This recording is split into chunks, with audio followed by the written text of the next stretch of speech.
자, 오늘도 하나님을 깊이 만나는 것에 대해서 계속 말씀을 상고하겠습니다. 먼저 하나님을 깊이 만나는 것이 무엇일까를 한번 생각해 보십시오. 하나님을 깊이 만나는 게 뭘까요?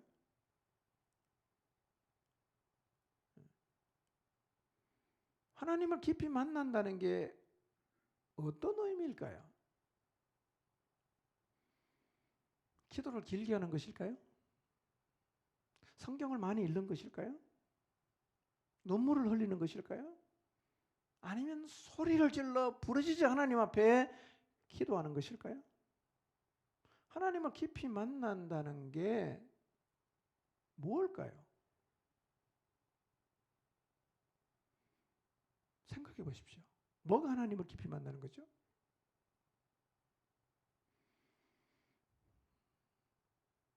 나는 지금 하나님을 깊이 만나고 있다고 생각하시나요? 여러분은 지금 하나님을 깊이 만나면서 신앙생활을 하고 있다고 생각하십니까? 스스로에게 한번 질문해 보세요. 나는 하나님을 깊이 만나고 있다. 이렇게 말할 수 있겠어요?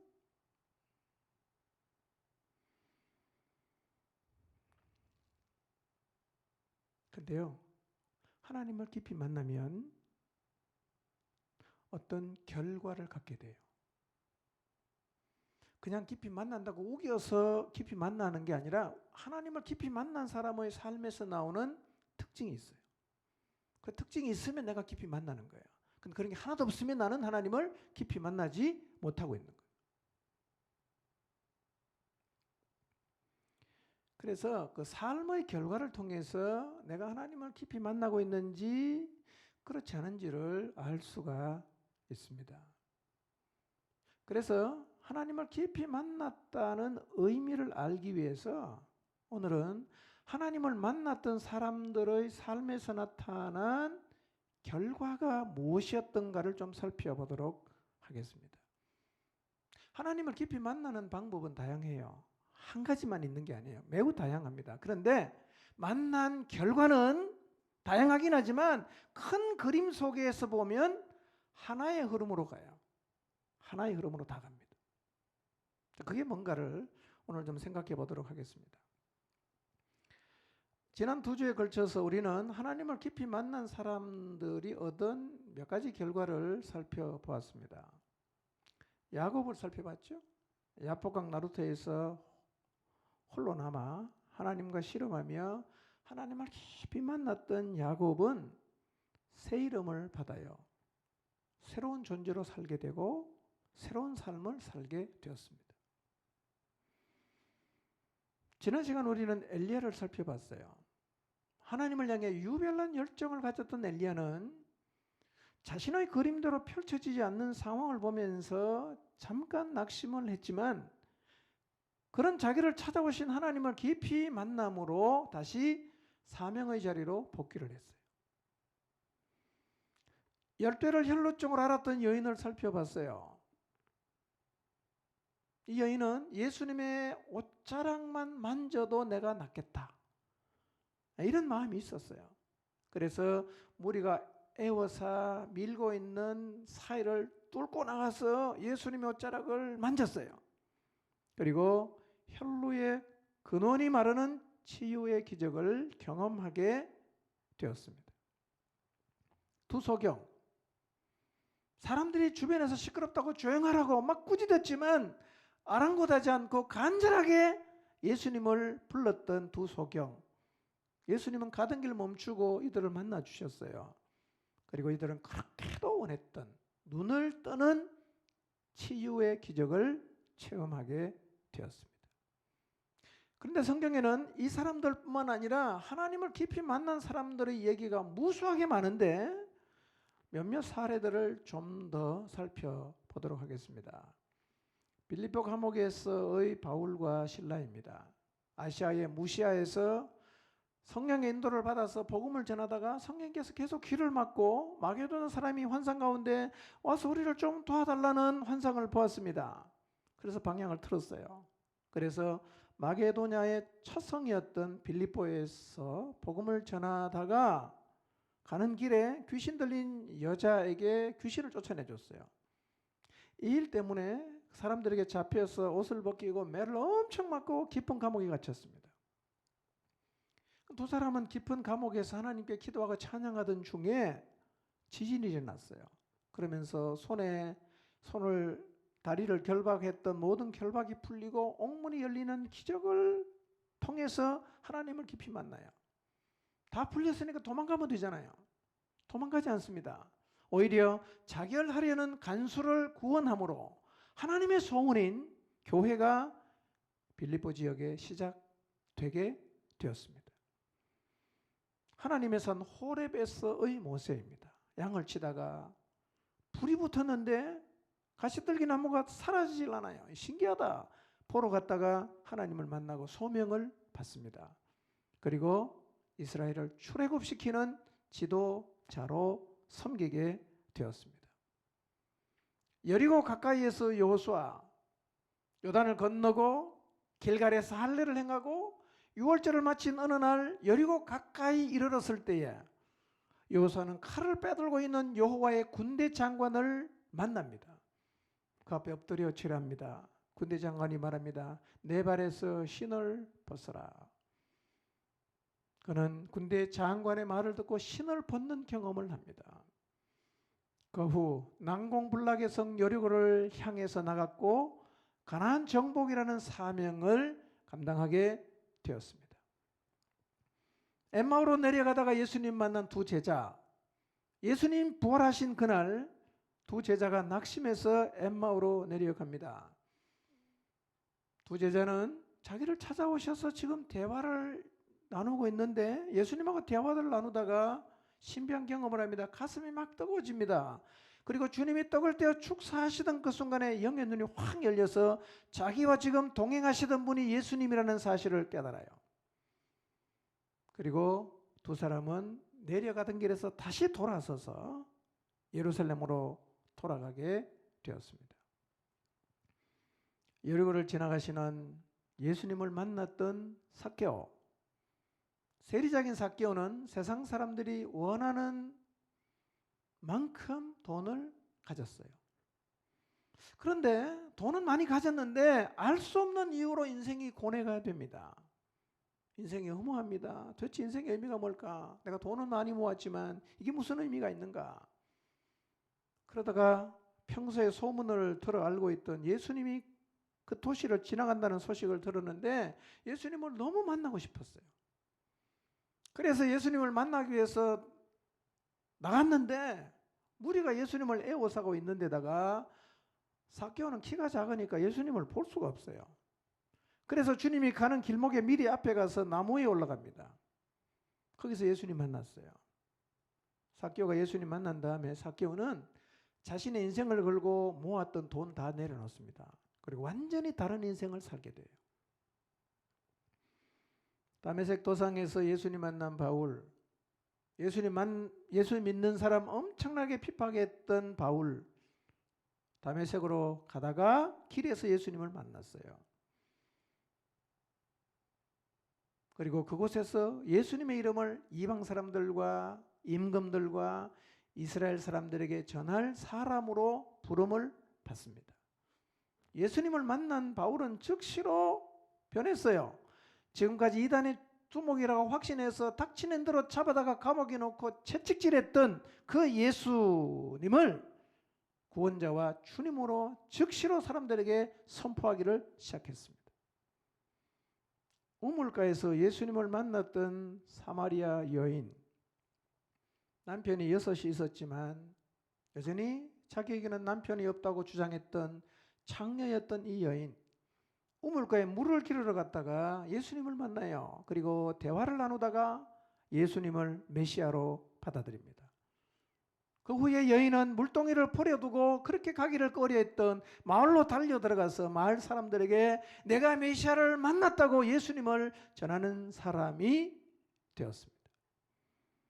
마가의 다락방에 모여서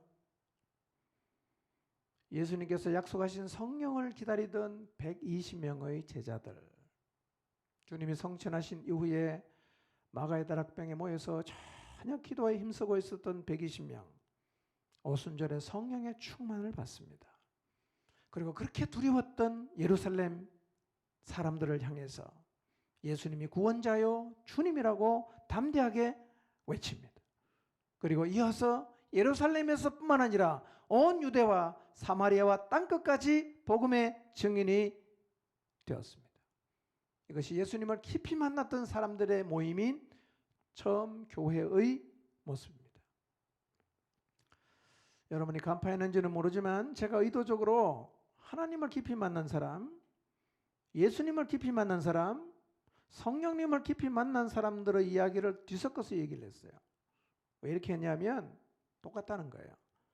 성부 하나님을 만난 거나 성자 하나님을 만난 거나 성령 하나님을 만난 거나 같은 거예요. 제가 하나님을 만났다고 하면 세 가지 의미를 동시에 혼재해서 제가 의미를 담고 표현하겠습니다. 자, 이렇게 삼위 하나님을 깊이 만난 사람들의 삶을 정리를 딱 하면 이런 거예요. 만난 결과가 뭐냐? 삼위 하나님을 깊이 만난 결과가 뭐냐? 제가 6가지 말씀드립니다. 첫째, 하나님을 깊이 만나면 피조물인 자신의 모습을 보게 돼요. 여러분, 하나님을 깊이 만나면 자동으로 자기가 보입니다. 이게 하나님을 깊이 만난 사람의 삶에서 나타나는 첫 번째 결과예요. 하나님을 깊이 만나서 나를 보니까 내가 너무 하찮아요. 내가 너무 아무것도 아니에요. 내가 가진 돈도 의미가 없고 내가 가진 권력도 의미가 없고 내가 누리고 있는 명예도 아무것도 아니라는 사실을 깨닫습니다. 그래서 주님 만나면 자기 인생을 드리고 생명까지 드리지만 그것조차도 아무것도 아니라는 사실이 다가오는 거예요. 그래서 하나님을 깊이 만나면 공통적으로 나타나는 반응이 뭐냐? 그냥 겸손해집니다. 그냥 무릎을 꿇어요. 하나님 앞에 납작 엎드립니다. 더 이상 내 마음대로 안 살겠습니다. 모세와 여호수아가 신발을 벗었던 것처럼 그렇게 신발을 벗어요. 난 아무것도 아닙니다. 하나님 말씀대로 제가 순종하겠습니다. 여러분, 그래서 하나님을 만나면 신발을 벗어요. 이 말의 의미가 뭐냐? 이제는 내 마음대로 안 살겠습니다. 하나님이 시키는 대로 그냥 순종하겠습니다. 라는 의미예요. 여러분, 하나님을 깊이 만나면요, 내가 얼마나 부족하고 하나님 앞에 얼마나 쓸모없는 존재인가를 그냥 보게 돼요. 그러니까 그분 앞에 그냥 무릎을 꿇는 거예요. 내가 세상에서 어떤 위치에 있든지 뭘 가지고 있든지 뭘 누리고 있든지 상관없이 하나님을 깊이 만나면 다 겸손해집니다. 그리고 그분에게 조건 없이 순종합니다. 근데 만약에 어떤 사람이 여전히 자아가 살아있어요. 교만해요. 너무 많이 안다고 합니다. 순종할 줄을 몰라요. 하나님을 인정한다고 말하면서도 하나님의 질서를 무시한다면 이 사람은 아직 하나님을 깊이 만나지 못한 사람이에요. 하나님 깊이 만나보세요. 그냥 내가 보여요. 아무 말도 안 해도 그냥 겸손해집니다. 이게 하나님 만난 사람에게 나타나는 첫 번째 특징이에요. 두 번째, 하나님을 깊이 만나면 어떤 일이 벌어지는가? 사명의 자리에 섭니다. 여러분, 하나님을 깊이 만나면 사명의 자리에 서는데 이유가 뭐냐면, 여러분, 우리를 창조하신 창조주 하나님 앞에 피조된 존재로 서면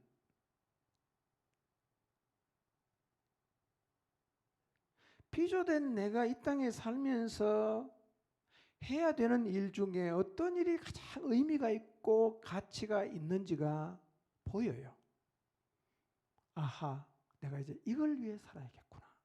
하나님이 주신 사명을 위해 살아야겠구나.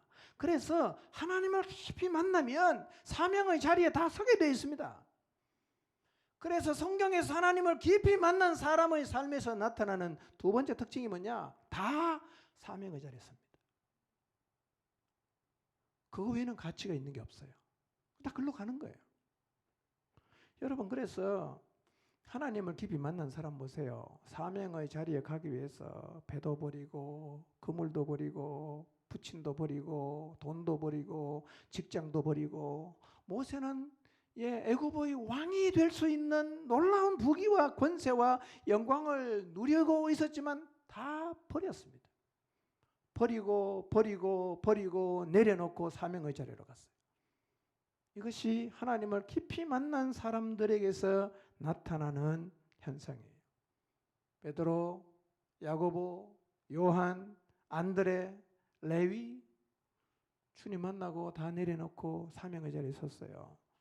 엘리야도 모세도 하나님을 깊이 만난 다음에 사명의 자리에 섰습니다. 세 번째, 하나님을 깊이 만나면 어떤 일이 벌어지는가? 특별히 신약에 와서 보면요, 하나님을 깊이 만난 사람에 나타나는 뚜렷한 특징이 뭐냐? 예수 그리스도를 전해요. 예수 그리스도를 전하는 거예요. 예수님을 깊이 만난 사람, 성령님을 깊이 만난 사람들에게서 이런 일들은 아주 두드러지게 나타났어요. 가장 두드러지게 나타난 것은 마가의 다락방에서 약속하신 성령님을 기다리면서 기도하다가 오순절날 성령을 받았던 사람들의 삶에서 나타납니다. 여러분, 오순절에 성령의 충만을 받은 120명이 뭘 했습니까? 예수님을 십자가에 못 박아 죽인 사람들이 다 살아있는 예루살렘에서 예수님을 메시아로 전하기를 시작했습니다. 여러분, 사도행전 2장, 3장, 4장, 5장 쭉 읽어보세요. 예루살렘에서 복음을 전하다가 받은 공갈, 협박, 위험, 핍박, 순교 다 나오지 않습니까? 이런 상황에서도 주님을 깊이 만나고 나니까 조금 더 위축되지 않아요. 계속 뭘 합니까? 예수님을 전했어요. 뿐만 아니라 사마리아 수가성에서 예수님을 만난 여인도 예수님을 만난 다음에 제일 먼저 한 게 뭡니까? 물동이 버려두고 마을로 가서 예수님을 전하는 거였어요. 내가 메시아 만났다. 사마리아 여인이 예수님 만나고 나서 제일 먼저 한 일이 그 일이었습니다. 예수님을 핍박했던 바울도 다메섹 길에서 예수님을 만난 다음에 제일 먼저 한 게 뭐냐? 예수님 전하는 거였어요. 유대인들이 죽이려고 합니다. 그래서 다메섹 성에서 어떻게 합니까? 광주리 타고 내려와서 도망갈 정도로 굉장한 협박과 순교의 위험이 있었지만요, 담대하게 복음을 전했어요. 그래서요, 예수님을 깊이 만난 사람의 삶에서 나타나는 세 번째 특징이 뭐냐? 예수님을 전하는 거예요. 근데요, 주님을 깊이 만나면 이 일은 안 할 수가 없습니다.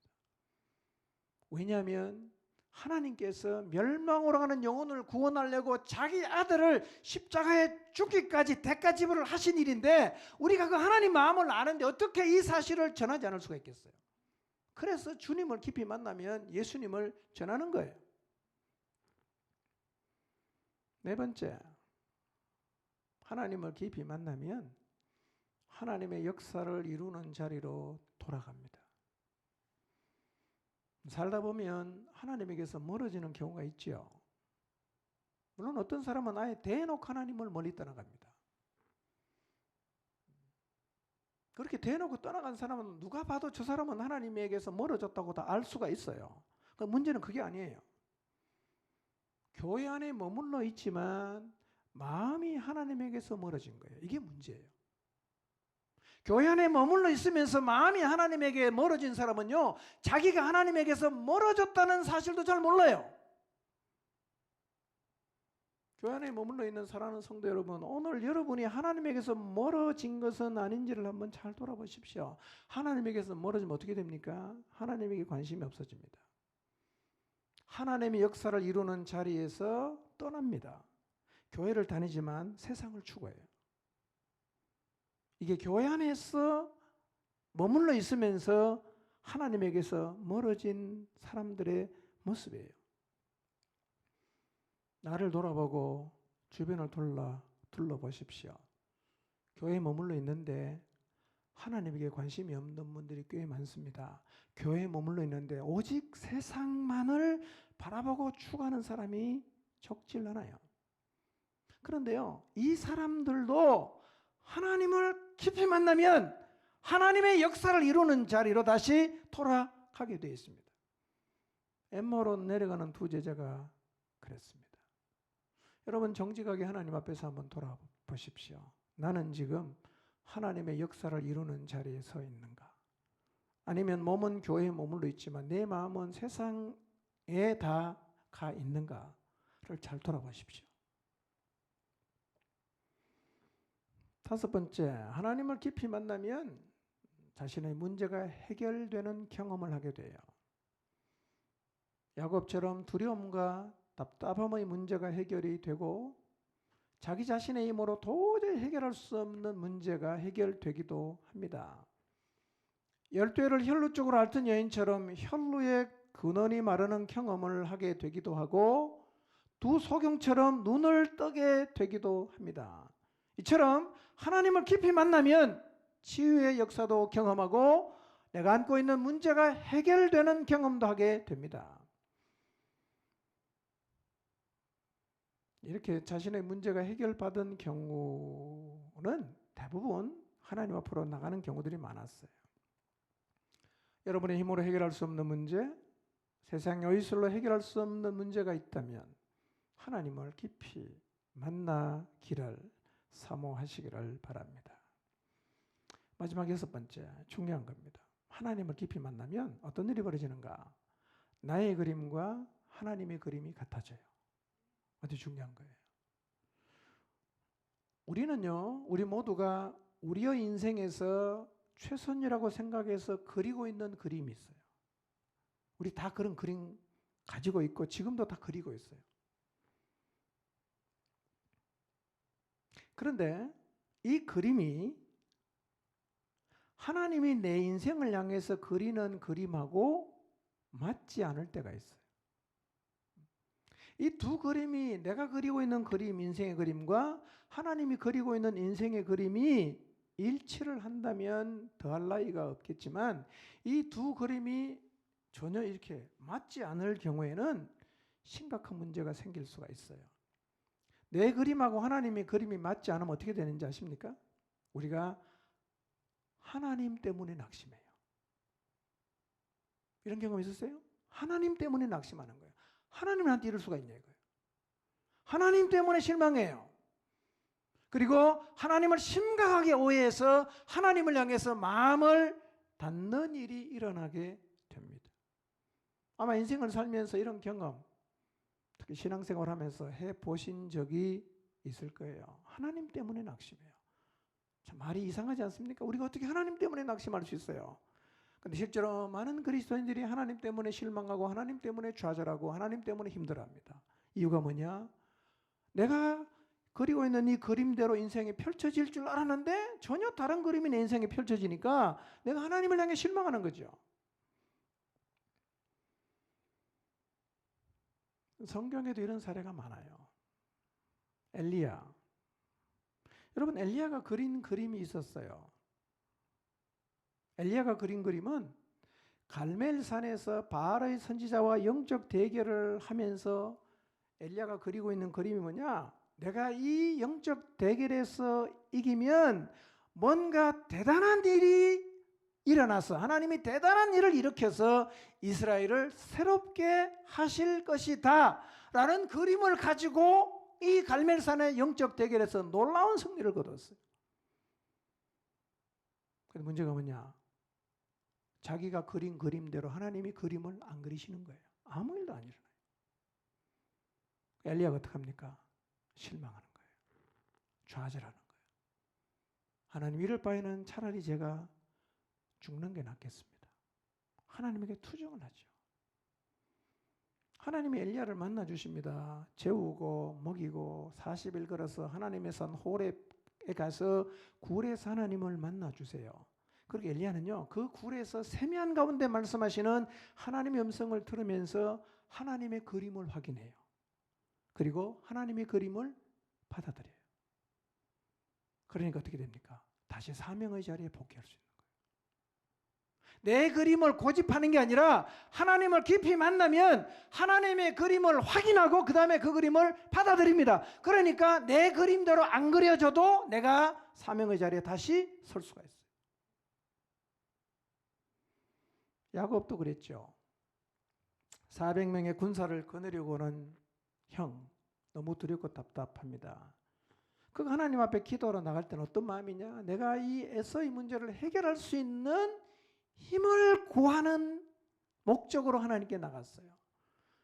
그런데 야복강 나루터에서 나타난 어떤 사람과 실험을 하다가 허벅지 관절이 위골이 돼요. 그리고 야곱이 자기의 그림을 버립니다. 그리고 하나님의 그림을 받아들입니다. 그래서 야곱의 기도가 달라집니다. 뭘 구합니까? 에서를 이길 힘이 아니라 하나님의 복을 구하는 자리로 갔어요. 그림을 바꿨다는 얘기죠. 여러분, 우리의 그림과 하나님의 그림이 맞지 않을 때 우리의 그림을 버리거나 하나님의 그림을 받아들이지 않으면 우리는 다시 우리가 서야 할 자리로 못 돌아갑니다.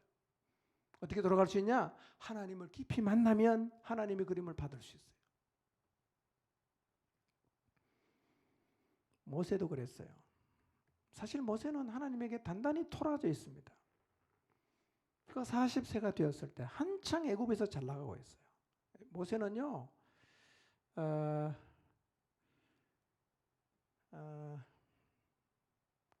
어릴 때 신동이었답니다. 신동. 제가 장차 어떻게 될까? 모든 사람이 주시하고 지켜볼 정도로 굉장히 아주 똑똑했어요. 똑똑하다는 표현이 좀 그래요. 그보다 훨씬 더 뛰어났어요. 그리고 그대로 가만히 있으면 애굽의 왕이 될 수도 있어요. 그런데 40세가 되었을 때 자기의 마음속에 내가 하나님을 위해서 뭔가를 해야겠다. 자기가 하나님을 위한 그림을 그리는 거죠. 내가 하나님을 위해서 이 민족을 위해서 뭔가를 해야 되겠다. 그리고 나섰어요. 근데 하나님이 도와주지 않았어요. 결과가 뭡니까? 살인자가 됐어요. 도망갔어요. 도망자로 산 지가 40년 됐어요. 왕이 될 사람이 미디안 광야에서 양치며 살고 있어요. 그의 마음속에 하나님을 향해 토라진 마음이 해결되질 않아요. 내가 하나님을 위해서 이렇게 살려고 했는데 하나님이 안 도와주셨다. 이 생각. 그런데 80세가 되어서 하나님이 가시나무 떨기 아래에서 모세를 다시 불렀어요. 모세의 반응이 뭘까요? 그때는 안 도와주시다가 지금 와서 왜 나 또 부르십니까? 이런 반응이에요. 여러분, 모세가 왜 하나님께 토라졌죠? 그림의 차이예요. 모세가 그린 그림이 있었는데요. 하나님이 이 그림에 동의를 안 해줬어요. 그리고 하나님의 그린 그림을 이루기 위해서 모세를 불렀단 말이에요. 그러니 모세가 기분이 나쁘잖아. 내가 하겠다고 할 때는 가만히 계시다가 이제 와서 왜 날 부르냐 이거야. 나 싫다고. 그래서 모세가 계속해서 거부합니다. 나 못 간다고. 다른 사람 찾으라고. 나는 안 된다고. 계속 얘기합니다. 그림이 다르면 이렇게 되는 거예요. 여러분, 지금도 어쩌면 우리는 하나님이 이렇게 해 주실 거야 라는 그림을 그리고 있을 겁니다. 다 그리고 있어요. 사업을 하면서 그림을 그려요. 이렇게 해주시겠지 하나님이. 사역을 하면서 그림을 그려요. 하나님이 이렇게 해주겠지. 자녀를 키우면서 그림을 그립니다. 우리 자식 이렇게 하나님이 되게 해주시겠지. 하나님 앞에 헌신하면서 그림을 그려요. 내 인생을 드리면서 하나님 앞에 그림을 그려요. 하나님이 이렇게 해주실 거야. 여러분이 그리고 있는 그림이 뭔가를 한번 생각해 보세요. 하나님이 장차 내 인생을 이렇게 만들어 가실 것이고 하나님이 나를 이 자리에 세우실 거다. 그런데 이 그림이요, 이 그림대로 내 인생이 안 펼쳐질 때 우리는 하나님에게 실망하는 겁니다. 그리고 하나님을 오해할 수 있어요. 그래서 내 그림이 그려지지 않을 때 하나님이 다시 나를 하나님의 역사에 부르시면 우리가 하나님께 이렇게 얘기하죠. 하나님에게 나가서 우리는 하나님 왜 그러셨어요? 왜 그때 하나님 가만히 계셨어요? 왜 그때 하나님 안 도와주셨어요? 여러분 혹시 하나님을 향해서 이런 마음을 지금 갖고 계시지 않습니까? 그때 안 도와줘 놓고 지금 왜 부르십니까? 저 안 하겠습니다. 저는 이제 주님이 안 살겠습니다. 여러분 이렇게 우리가 하나님을 향해서 마음을 닫고 하나님에게 섭섭해하는 이유가 뭐냐면 그림이 안 맞기 때문에 하나님을 오해하는 거예요. 자, 그림이 안 맞아서 내가 하나님에게 토라져 있고 내가 그린 그림대로 하나님이 이루어지지 않는 것 때문에 내가 실망해 있다면 이 문제 어떻게 해결하면 돼요? 하나님을 깊이 만나면 돼요. 하나님을 깊이 만나면 하나님을 이해하게 되고, 하나님을 깊이 만나면 하나님의 그림을 내가 받아들이는 거예요. 내 그림 내려놓고 하나님, 제가 틀렸네요. 이게 맞네요. 제가 이제 이 그림을 따라 살겠습니다. 이렇게 된단 말이에요. 그래서 하나님을 깊이 만나면 하나님을 향한 오해가 풀리고, 하나님을 깊이 만나면 하나님을 향한 서운함의 문제가 해결이 되는데, 이유가 뭐냐면 내 그림을 내려놓고 하나님의 그림을 내가 받아들이기 때문에 그렇습니다. 그림이 다른 것 때문에 혹시 하나님을 향해 오해하고 계십니까? 마음이 하나님을 향해 잘 풀리지 않습니까? 하나님 깊이 만나보세요. 여러분, 하나님을 깊이 만나면 이런 6가지 결과가 나타나요. 이런 결과들이 있는지 그렇지 않은지를 보면 내가 지금 하나님을 깊이 만났는지 그렇지 않은지를 알 수가 있어요. 만약에 여러분의 삶 가운데 이 6가지 중에 여러분의 삶에 해당이 되는 부분이 있다면 여러분은 지금 하나님을 만난 게 분명합니다. 여러분의 삶을 한번 돌아보십시오. 이 6가지의 결과가 지금 나타나고 있는가? 근데요, 하나님을 깊이 만났을 때 나타나는 6가지 결과를 한마디로 딱 요약하면 이거예요. 하나님을 깊이 만나면 본질을 추구하게 됩니다. 한마디로 딱 말하면 그거예요. 본질을 추구하게 돼요. 왜 하나님을 만나면 본질을 추구하게 되는지 아십니까? 하나님을 깊이 만나면 그분 앞에서 내가 보여요. 하나님을 깊이 만나면 인생이 보이는 거예요. 뭐를 잡아야 되는지. 하나님 마음도 보여요. 하나님이 보여주신 길도 보입니다.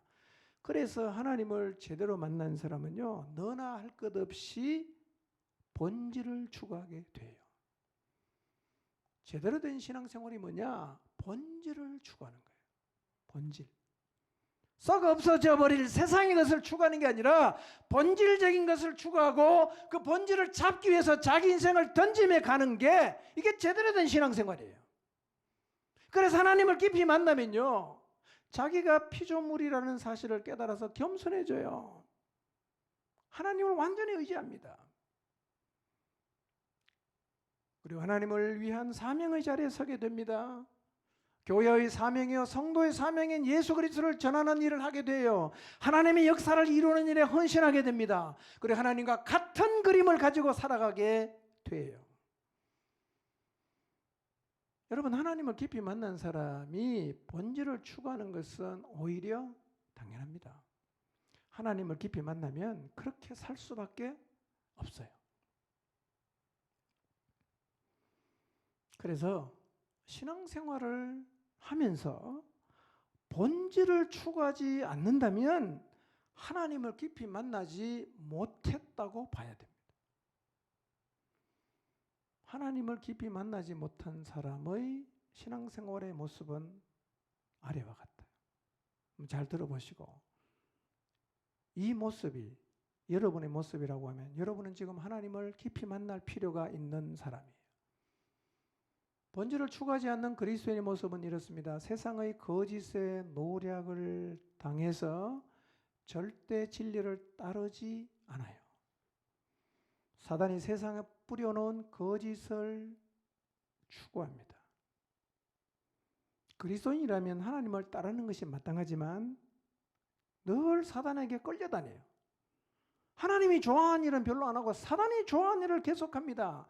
그래서 안타깝게도 하나님의 도구가 되어 사는 게 아니라 사탄의 도구가 되어서 살아요. 여러분, 때가 오래면 자라야 되잖아요.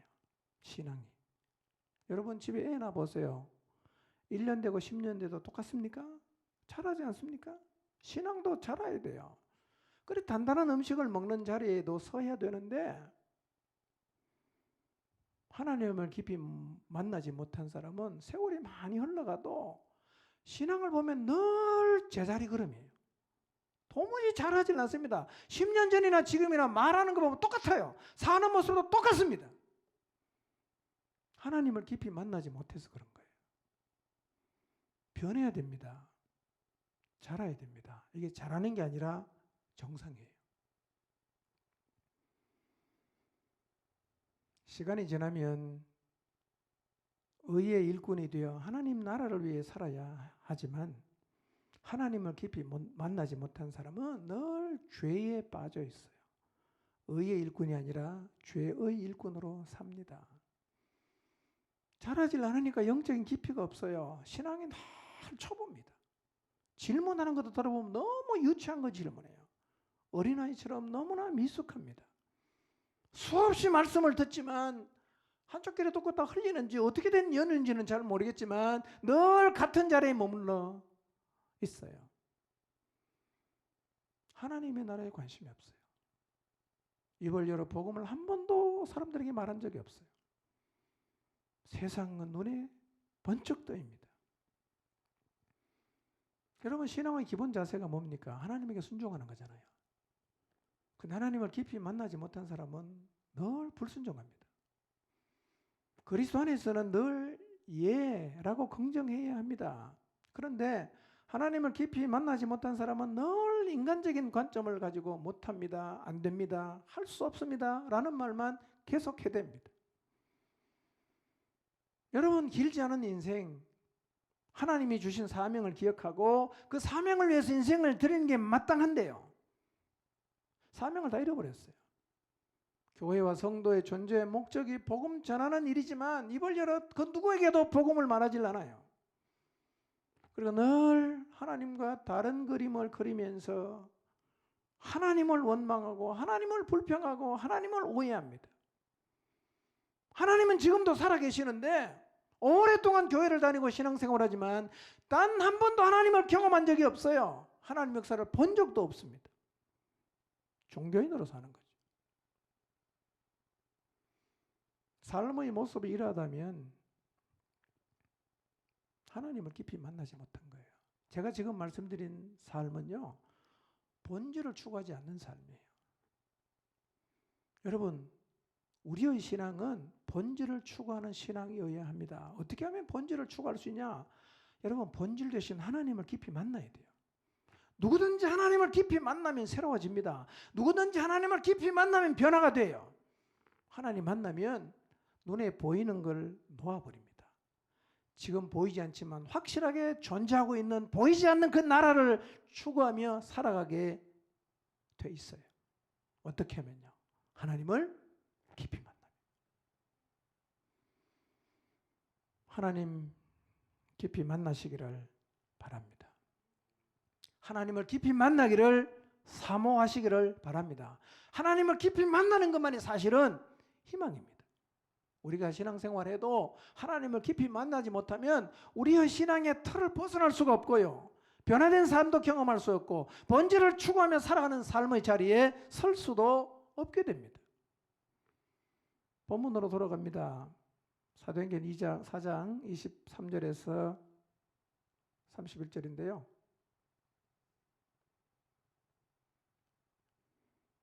읽지는 않겠습니다. 아까 읽었으니까요. 자, 지금 예루살렘 교회는 하나님을 깊이 만나서 사명을 위해 살고 있어요. 복음을 열심히 전하고 있습니다. 그런데 지금 엄청난 핍박에 직면해 있습니다. 그래서요. 그런데 이 사도들과 예루살렘 교회 성도들은 하나님을 깊이 만나기를 사모하고 있어요. 이들은 하나님을 깊이 만나는 것만이 지금 자기들이 겪고 있는 문제의 해결책이 된다는 사실을 알고 있어요. 4장 1절부터 읽어보면 베드로와 요한이 공회에 잡혀가서 협박을 당합니다. 다시는 이 이름으로 말하지 마라. 협박하고 놓아줍니다. 돌아온 베드로와 요한이 교인들에게 자기가 겪었던 일들을 다 말합니다.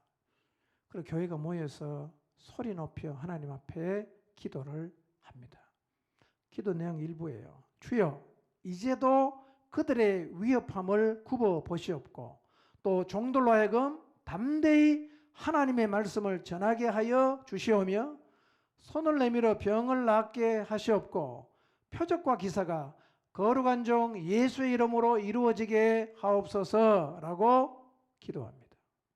이 기도가 마쳤을 때 모인 곳이 진동하더니만 무리가 다 성령이 충만해서 담대히 하나님 말씀을 전하게 되었다고 성경이 말합니다. 이게 무슨 얘기냐면 예루살렘 교회가 문제가 생겼을 때 하나님 앞에 나가서 기도함으로 하나님을 깊이 만나서 다시 본질을 추구할 수 있는 힘을 얻었다는 얘기예요. 이 패턴이에요. 이 패턴을 우리도 따라가야 합니다. 여러분, 하나님을 깊이 만나는 것이 희망이라는 사실을 인식하십시오. 하나님을 깊이 만나는 것이 문제를 돌파하는 최선의 전략입니다.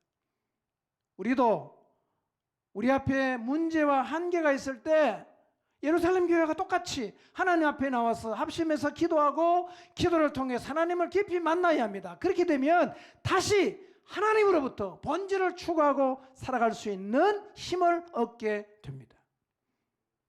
빌기를 다하매 모인 곳이 진동하더니 무리가 다 성령이 충만하여 담대히 하나님의 말씀을 전하니라. 이 패턴이 우리의 패턴이 되어야 되고, 이 패턴이 우리의 목장의 패턴이 되어야 되고, 이 패턴이 보중침 공동체의 패턴이 되기를 주님의 이름으로 축원합니다.